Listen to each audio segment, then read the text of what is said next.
if you eat the same food every day, it's gonna get a bit boring, but that doesn't mean it's not delicious. When someone actually cares about me, my nervous system goes insane. Like, would you want your child in that relationship? If, like me, you were team Mr. Big. How many women are you dating?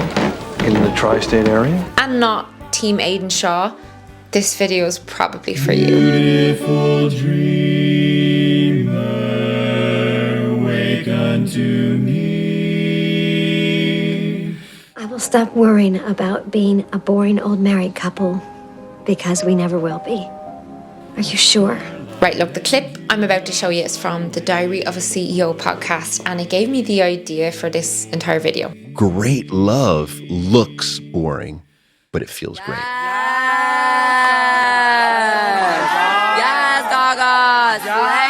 I am in the first truly healthy relationship I've ever been in. We're almost together 7 years now, but it has not always been like this for me in general, but also for us as a couple. I've seen on social media a lot of people seek out and are just used to relationships that go like this. They literally run from and avoid relationships that are a bit more like... Did you think because I said we broke up it's over, ho? It's never over, thought, bitch. We together forever. You my best friend. I gave everything to the person on a silver platter. I think that at some point became boring. Yeah, it's always like that. I'm gonna be 100 with you. I love this shit. I love the hustle, I love the chase, I love the money. Again. Again. Okay, Anna, we could be done. Okay, we can be done then. Okay, we done then. The fuck? Are we really done? No, we're not done, but you gotta stop talking to me like that. Okay, I'm trying. Bro, give me your fucking phone. No. Bro, give me your fucking phone. No. You stupid motherfucker. You're literally playing games with my life and bothering my night. When I witness people talk about this and go through it, a lot of you have never had to hide your car keys in a relationship so you can't be held hostage later. And it shows. And I love that for you. I relate because for most of my adult life, I lived for the thrill, the challenge, living in a permanent fight or flight response within a toxic relationship. And I almost pushed away the man I eventually married by constantly sparking fights because of fucked up core beliefs I had about love and about my worth. And so I'm making this video today in the hopes that it will prevent some beautiful things from breaking apart. You might be new. If you are, I'm Melanie, I'm Irish, I'm turning 35 soon, and I've been sharing content online for a decade. So a lot of you have been on the journey with me and know that I have had the insanely toxic teenage relationship, drove off into the countryside telling me that if he couldn't have me, no one could have me. He was bombing along the roads. I thought I was going to die. You might have been around for my very exciting dating chapter of life where I was in a throuple. I was, dating men, dating women, all kinds of different relationships. Then came the happily ever after moment. And everywhere I am, there you'll be.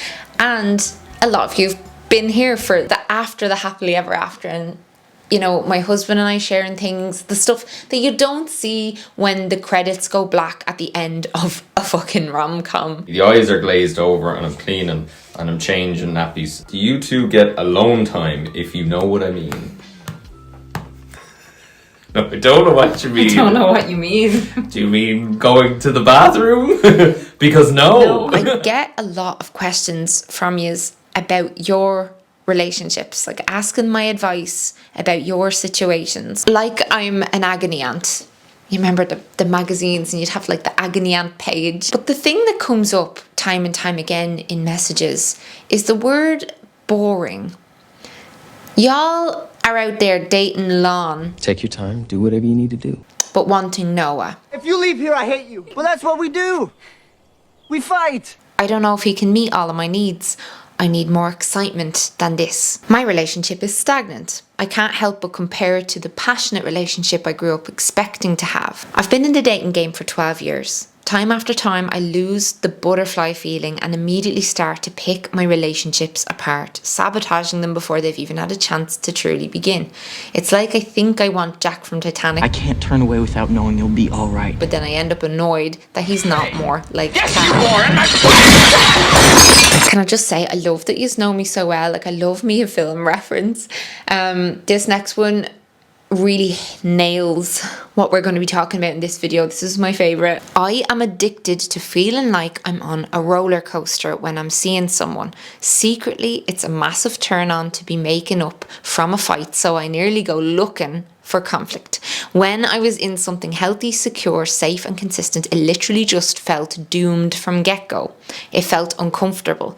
What is wrong with me? Today I want to talk about, and I want you to talk about in the comments, why boring gets a bad rap, why so many of us confuse boring with a lack of uncertainty and chaos, and why we need to normalize boring times in relationships instead of viewing them as a red flag and as a sign that something is wrong. After all, research suggests that positive relationships not only help us to live longer, but being in a committed, healthy and satisfying relationship has been shown to enhance one's mental health profoundly.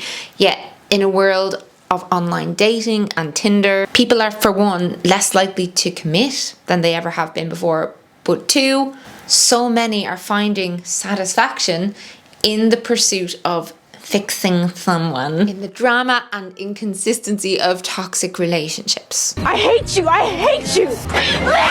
No, just wait a minute. We're not really breaking up, are we? Come on. Before we really get going, I want to stop for a second to thank Beducated for sponsoring this video. You are welcome in advance for the date night of dreams. Beducated offers over 100 professionally produced courses on sex and intimacy led by the world's top experts. My husband and I used them after both of our kids when we were feeling quite disconnected, and it just really helps to spice things back up. There's huge variety in their courses. You'll find everything from self-pleasure to kink all in one place. There's a vast library of video tutorials filled with reliable information on both the physical and mental aspects of intimacy, as well as practical exercises, some of which are very fun indeed. And there's something for everyone, whether you're single, you're committed, you're straight, you're queer, seasoned, or a complete beginner. And it's great value for money if you use my code Melanie, which will get you 50% off. They gave me that code so we could celebrate International Masturbation Month together. And look, you don't have to masturbate alone. Do with that information what you will. Maybe you're single. Either way, learn some new techniques for out of this world pleasure. You deserve that. Yes, you do. You also deserve to live without the hormonal cocktail from hell that comes with being in a toxic relationship. So let's go there. Put your hands up if you frequently find yourself sitting in a room on a couch and your partner's in the same room and you're a bit bored. Hands up. Right. Congratulations. You have made it to long-term relationship town. Maybe, as I was, you're kind of sitting there like this, waiting for, the plant in the corner to go on fire, waiting for the bomb to drop through the ceiling. Boredom in a relationship can be a sign that you have a very healthy relationship on your hands. No, it's not a sign that your relationship is definitely healthy. There's so many reasons why two people might break up, and it's not always going to be toxic. But one of the hallmarks of a healthy relationship is the ability to just be bored around each other. Mundane vibes, sitting and watching something and having a little snack, having dinner and being so tired that you've run out of things to talk about because you're so exhausted, and they're fine with that. When I was younger and I'd be around married couples and they'd just be doing such boring things and talking about such boring things, I perceived that as this miserable, horrible situation, and I'd swear to myself I'm never gonna be one of those people who can just sit on a different part of the couch to my partner, not be all completely wrapped up in them all the time. That was because my relationship templates, my core beliefs about love, were all wrong and they needed to be reset. Just getting one of my journals. This journal is where I wrote a lot of stuff that I was kind of going through with my therapist once upon a time, and she gave me a bit of homework, and so I wrote a lot of stuff down that I wanted to go through with her, but I'm just going to read some of this out. When I was a kid, my mother and I had an unhealthy, at times volatile relationship. My parents broke up. Then through my teens, my mum worked a lot. There was a lot of tension in my childhood. There are couples within my family where it seemed that love means there's a fight followed by making up. It seemed that love was extremes. I'd see tears, I'd see constant fears of the person leaving the other. A lot of the things I witnessed in my environment became ingrained. These experiences latched themselves to my bones, and I formed narratives about love, not knowing how someone really felt about me. People blowing hot and cold, someone taking their insecurity out on me, someone not trusting me not trusting them, unpredictability, inconsistency, emotional unavailability. This was all a normal part of life for me, and so became part of my comfort zone. Chaos, a huge lack of that sense of security I'd taste in someone else's house on a sleepover. When I grew up, I found myself being drawn to people who mirrored my early life experience, people who found the rawness of true intimacy as uncomfortable as I did. I ended up dating someone who was completely emotionally unavailable, but sometimes he'd give me this glimpse into a parallel world where he was everything I wanted him to be, and so I found it impossible to leave him. So I'm gonna carry on from that, right? So I'd tell myself I wanted peace, I wanted calm. I'd say this to my friends, I'd say it to my dad, my brother, to him. I'd say, you know, I like the way I want our relationship to be, and he'd say the same, and we'd make all these agreements and stuff, and the relationship would start to grow in that direction and become more calm. But what would happen over and over again was, before either of us would even know it, one or both of us would be uncomfortable, and we'd be poking and prodding at the relationship, at each other, because we were just used to the highs and lows, like the extreme temperatures. We were never warm. We were always freezing or boiling hot. I doubt my dad even remembers this, but he had this conversation with me that really changed everything. He sat with me one day and he was kind of just going through things because I was just having an absolute mental breakdown, one of 700,000. And he asked me why I loved my ex. You know, I'd been with this person for on and off for 4 years, always breaking up and getting back together. And I couldn't answer him. Like, I couldn't tell him what I loved about my ex, like why I loved him. I couldn't. And I love words, I love writing, I love reading. I could not, for the life of me, like write a paragraph. I'd always have these like mental lists of all the things that were wrong with someone. Like, it's not like I didn't keep a mental checklist, things I like, things I didn't like, yada yada yada. I just couldn't string two sentences together about why I loved this person.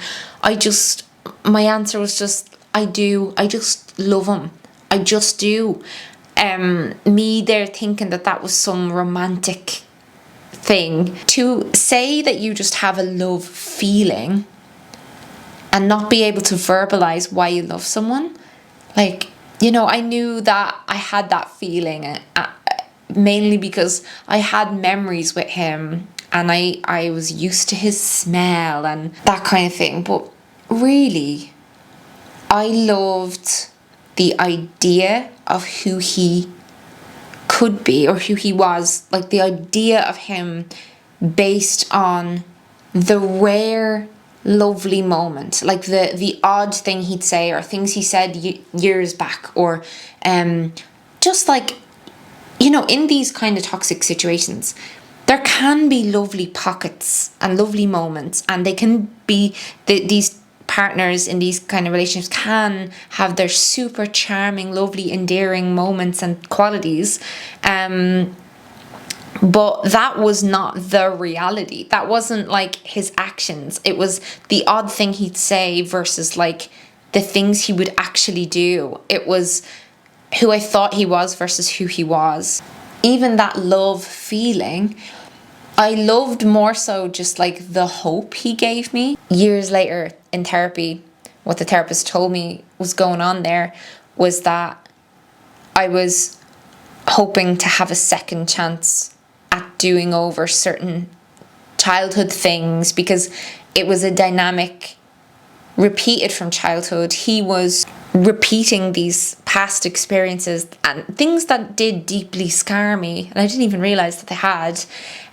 But you know, access to him for me was access to a chance to like fix things. So like that's why I kept going back, and I really wanted to like make it work. Example, my parents broke up, and I think I underestimated the effect that had on me, because there was a lot of positive to come from it.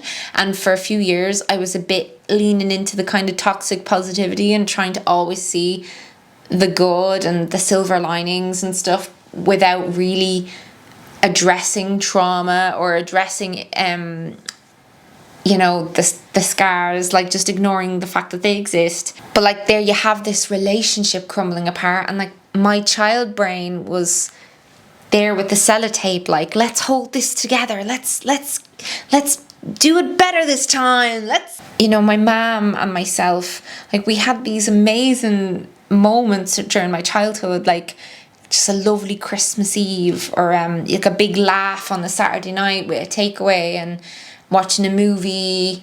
Lots of great moments.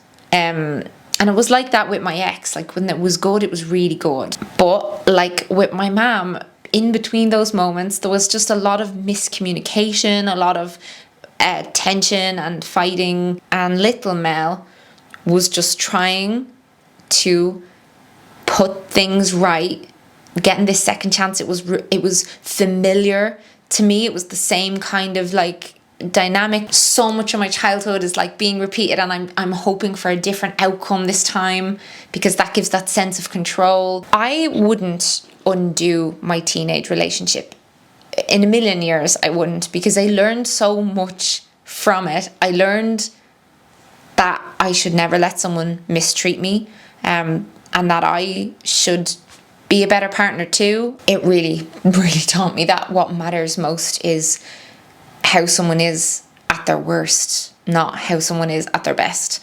Because yeah, myself and my ex, when we were at our best, we were great, and we brought out the worst in each other, and made me look at like myself, like when I'm at my worst, my angriest, my most frustrated, my most upset, how am I treating people? How am I treating this other person in my life? It starts out like this every time. I love you, you're amazing. Love bombing. Love bombing. Phase 2, you start to see the true colors come out, but then it's just quickly back to the love bombing, and you're confused because you're like, I saw a glimpse of something that isn't so pretty. But then immediately the gaslighting comes back, and you're like, okay, maybe it's just a one-time thing. And then it becomes this cycle till one day you're so deep into this shit relationship that you're just hoping that you see the light again, because it comes once every month. And it feels so good when it does. The highest highs. Yes, and then the lowest lows. And it actually becomes a chemical thing in your brain where you start to crave those high highs and those low lows, because your body just becomes so used to it. So that's why when you go through those breakups, it actually feels like you're going through a drug withdrawal. They compare a toxic relationship like that to being on heroin.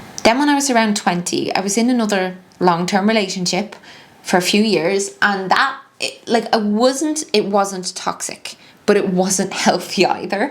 But that experience was my first real experience of like, oh, when someone actually cares about me, my nervous system goes insane. With him, with that second long-term ex, all of my narratives came up, like about love and my self-worth. This is what my brain was doing, honestly. Like, you know, if he thinks I'm as great as he says he does, like he thinks I'm amazing, and he really, really loves me, and he sees my worth, but I'm shit, I'm a piece of shit, so there must be something wrong with him. How can he think I'm great when I'm not? Like that relationship, oh my God, it made me confront how terrible my relationship was with myself, because I literally, my thoughts would do this. I'd think, he must be a loser if he loves me, because I am so shit. Like, terrible. And as bad as we were for each other in some ways, we were great for each other in other ways, and he did help me to realize my worth and to see all the good things about myself, a really significant, important relationship in my life, and unfortunately we were very incompatible. We had different values too. The things I wanted out of life at the time were just like, he would kind of say he wanted them, but his actions told me different things than his words did. And it's really important to look at someone's actions. And then came the dating and the anxiety. Oh my God. I'm going to be talking about the difference between chemistry and compatibility in dating and in love. As you guys know, I spent like 10 years in 2 monogamous relationships, and I've been like mostly single for 2 years, like figuring myself out and like really experiencing what it's like to be with me, myself and I for a while. But you know, I've done it now. I've been there, worn the t-shirt, and I'm kind of like, I want something real, man. If you're dating and trying to find a life partner, comment down below and let me know. Let us all know how it's going. What apps are you using? What have you had success with? Any kind of hacks you've learned, share them down below with the community. But yeah, when I was single, it was rough out there. And, you know, I valued myself. I knew my worth. I knew what I wanted. But I still had a bit of a taste for drama. I just had, delicious. At that point, I was worried I couldn't change that about myself. Like, I always sniffed out in the room the person who was as bad as me. I always went for people who had gotten used to the excitement of the early relationship stage. Like, I'd be dating someone for 1 month, 2 months, 3 months at a time, and all of these people, they would just get uncomfortable as soon as we started actually getting vulnerable, and like they wouldn't want to let their walls down. They'd want to be on to the next thing, or they'd they'd want to be in an open relationship, and then I would be trying to talk myself into that. Granted, I had a lot of fun during this time of my life and I learned a lot, but it didn't make me feel full of confidence about finding someone, because I was like, oh yeah, no, I fancy people more when they're hot and cold with me. I'm scared to death.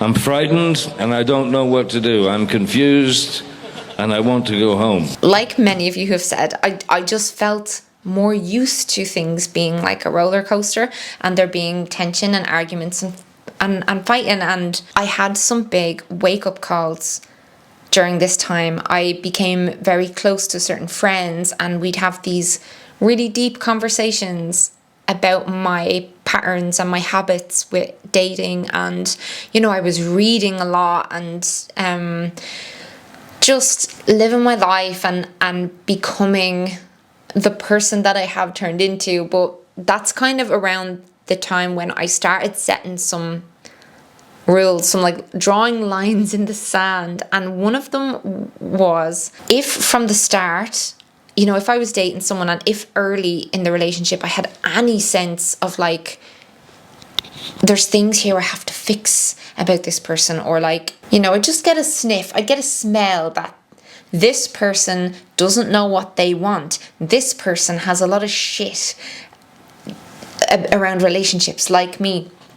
If I got that vibe, I would just not enter into a relationship. I just wouldn't. I would cut it off fairly early. Putting me with someone like me, like if I was dating someone similar to me, it would be a nightmare. Like, I knew that my best chance of changing my attachment style, which I had a anxious attachment style, I knew that I wouldn't have a chance with someone with an avoidant attachment style or someone else who was like an anxiously attached. I needed a securely attached person, like someone just with a strong head on their shoulders and just who was very much like, this is me, this is all of me, take it or leave it. I'll be happy if you want to be with me, but if you don't want to be with me, I'll still go on with my life and I'll be happy. Like, that was the vibes I wanted from a partner. Yeah, like with my social circle growing, I was witnessing more healthy relationships, and I was following vloggers who like vlogged every day, and I just get a flavor of that. Like I'd see them just going about life and doing things, and it was all nice. And sure, vloggers don't share everything, but like generally, like I wasn't used to that. Growing up, I was just used to people either in a fight or making up. That was what I was used to. So the thing that helped me to start seeking peace from the beginning in relationships was life experience. Nothing more, nothing less. Part of that life experience was therapy. There's a lot of it in here, but just unpacking my relationship expectations that I had formed and inherited from TV and movies. And yeah, usually in those, like my favorite toxic relationships would work out somehow, and possessiveness and jealousy would be romanticized. Isn't it mad that art romanticizes abuse, and yet despite like Me Too and everything, women are increasingly drawn to that kind of thing? Just look at Twilight. It's one of the biggest grossing things of all time, and then you've got like 50 Shades, and I identified to aspects of stories like that and characters, and the enjoyment for me, which shows like even Sex and the City. You all know my big obsession with Sex and the City, and the core relationship in that between Carrie and Big is super toxic. And I think for me, the enjoyment came from being able to press pause. So I was able to like identify with things and almost live it out and process it, but like I could step away if I wanted, so it couldn't actually harm me. And there's just something in that like, it's like when I'm really anxious, I like watching a movie where I know what's going to happen in it. That's why I have so many comfort movies and comfort shows. Like when I'm the most anxious that I ever am, I'm going to want to watch Harry Potter or Lord of the Rings or something where I know every word, and it makes me feel really safe because I know what's going to happen. So it's a little bit like that. And yeah, I think it's nice for women to have these safe spaces, and to see so many other people enjoy the same movies and shows. So like that lets you know this is a really common experience. I am not on my own. Another thing I worked through in therapy was just like romanticism in general. This idea that you are supposed to have a lifelong passionate sex life parallel to raising children. And this has been an ongoing topic of conversation for me in therapy.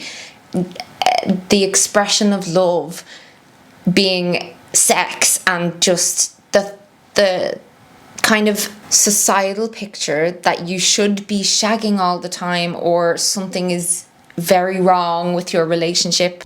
We need to have more passion, like this. That's not passionate. It looks passionate to me.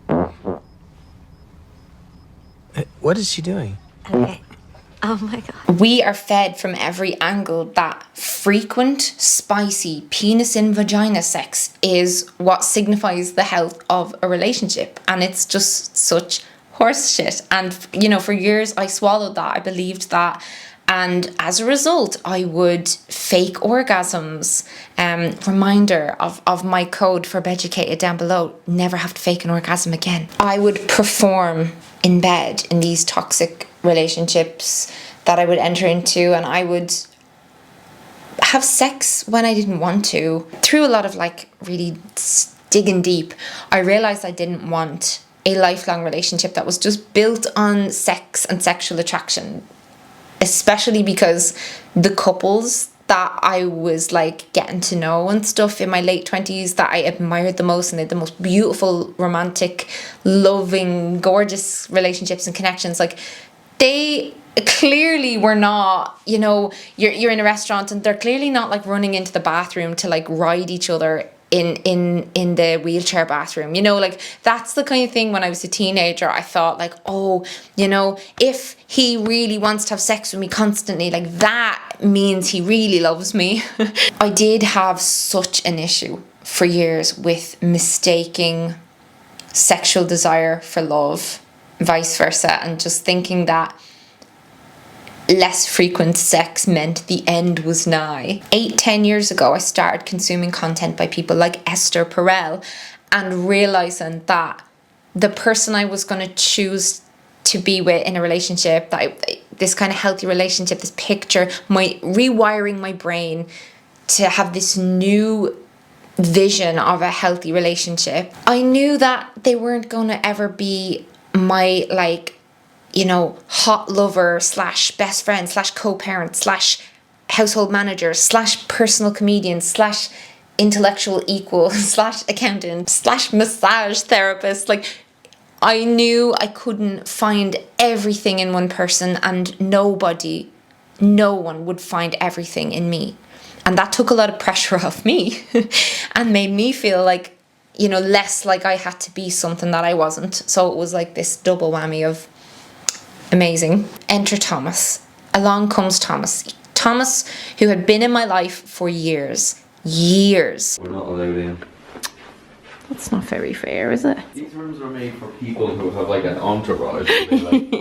They send their butler ahead to fucking stock the room in before they arrive. Oh my god. Oh, the forest that looks like the Forbidden Forest. It does look like the Forbidden Forest. I met him through my friend group.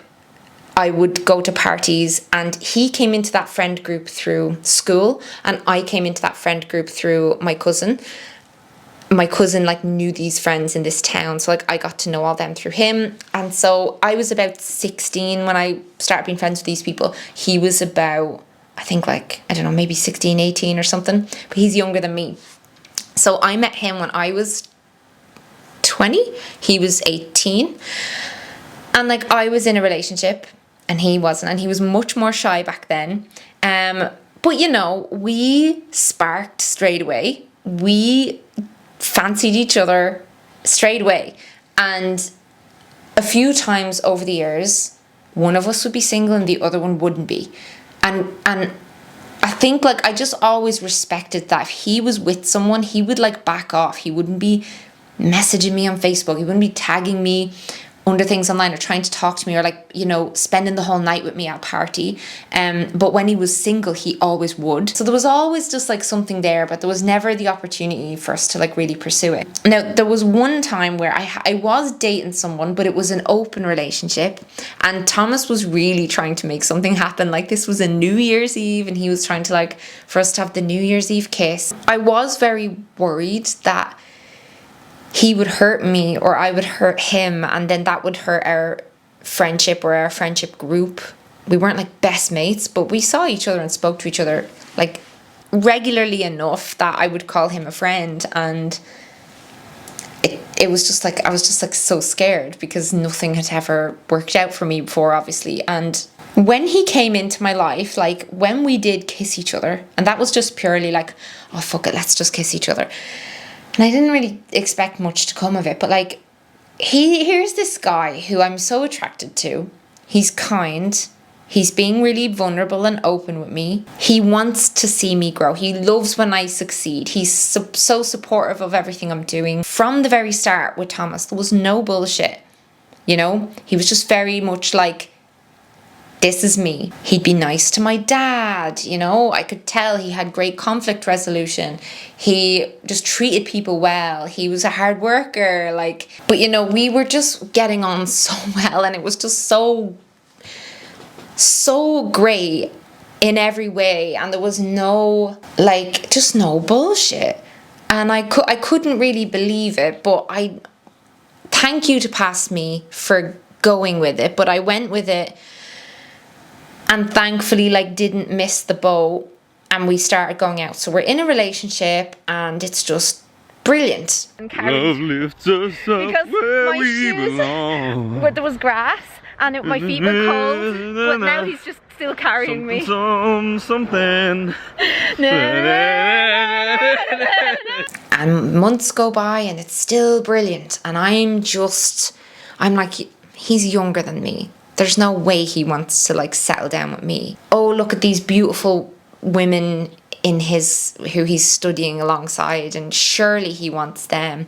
And oh, look, his ex was so much more beautiful than me, and he could do so much better than me. And like, what is he thinking? Like, all of my old crap just started rearing its head. And you know, the desire for familiarity. So like, I talked about that in this video where I just almost ruined the relationship. Thankfully didn't. I quit alcohol, and like, you know, when I was doing therapy for essentially almost sabotaging the best thing that ever happened to me while drunk, and I, you know, quit drinking and all that stuff. But while I was doing therapy, it came up a lot about just the importance of leaning into things, being calm and fine and boring, no fighting, no drama, no someone wants to cheat, or no someone doesn't think that they're good enough, and no mudslinging, no name calling, nothing, just unwavering, gentle acceptance, just stability, just everything you'd want for your children's relationships. Like, you know, thinking about it that way, like, think about your relationship. Like, would you want your child in that relationship? It's a good way to think about it. And all I want for my children is partners like my husband. He is a partner of dreams. And since I leaned into just being able to be bored, I've never been happier or more content. I've never been more mentally healthy. And like, at times it's a bit disconcerting, and that's why I relate when I see people talking about this online, because I'll have like the odd moment in the shower where my brain starts trying to talk to itself and trying to stir the pot, you know, and I just don't let it. What that guy in that clip I showed at the start, when he said great love looks boring but feels great, what he meant by that is that you would never watch a movie about a couple like me and Thomas. You would click off that so fast. Like, maybe a movie about the beginning, but definitely not our day-to-day right now. You would never ever watch that movie, because stability is not exciting. Being in a content, supportive, loving relationship, it's not explosions. It's not this like daily burst of pleasure. It's more just like, you know, constantly being like, It's not the stuff of movies, but it feels so good. Like, I feel fulfilled and happy and loved and safe, and that's not sexy. Those things just aren't sexy. We have a 16-month-old baby and a 3.5-year-old. Anyone with small children will understand what that means for your romantic relationship. People get so shocked when I tell them that, yeah, you know, it's not all excitement up in here. It's very mundane most of the time. And yeah, I think people just have this perception of online influencers or whatever, just that like, we're not like you, or like things are different. Like, you know, you see the odd nice picture of a couple on social media, and you're not seeing the 99.9% of the time that they're existing around each other. And it is very much, you know, you are gonna be burping, you're gonna be walking out with the messy bun and the dirty pajamas. And when you're watching Sex and the City and Carrie and Aiden, like, in that comfortable stage, and Carrie being like having like itchy feet and just being uncomfortable, that's what makes it watchable, because you're like, oh, what's she gonna do? Oh, she's gonna go cheat with her ex. Ooh, like, but in real life, it's just lovely when there's no worries of cheating or lying or any of that. Like, when the person is literally just a great, lovely person to be around. Like, it's just so hard to lean into that when you're not used to it. Oh, he's off getting all with all these sexy cabin crew, just fucking, you know, getting pissed and just fucking going on nights out in the Big Apple. And what actually will happen, I'm sitting with like a 16-inch pizza from the dollar store, watching the Half-Blood Prince for the second time, just like. You can't just jump from like an insane relationship into like a perfectly healthy one. I don't believe. I think there's a lot of work you have to do. And I do think it's important for that reason to be single and to date around and to just figure stuff out and do therapy. I'll save you maybe 1 or 2 therapy sessions though by sharing this one. But like something that really helped me overcome that kind of like that need for like a lot of excitement and newness and stuff like that, and because that is a deep need in me, but I'm not going to expect the other person I'm with to always fulfill that for me. So you know, I keep excitement alive in my life through meeting that need for like spice myself in non-destructive ways. I mean, just like going on little adventures and nurturing my creativity. This helps me when I'm kind of noticing that like, oh, there's a lack of highs and lows and everything's just a bit like, you know, smooth sailing. Doing these things helps me to not perceive that as like a sign that something's wrong and I need to run or I need to like cause a storm. I really hope some of you resonated with this video, but I want this to be a conversation. As always, please chat to me in the comments down below. I'll get my little Peppa Pig figurine here to help me say goodbye to you today. Goodbye, goodbye. Don't date people who like to lie. Just run away. Be with someone who is nice.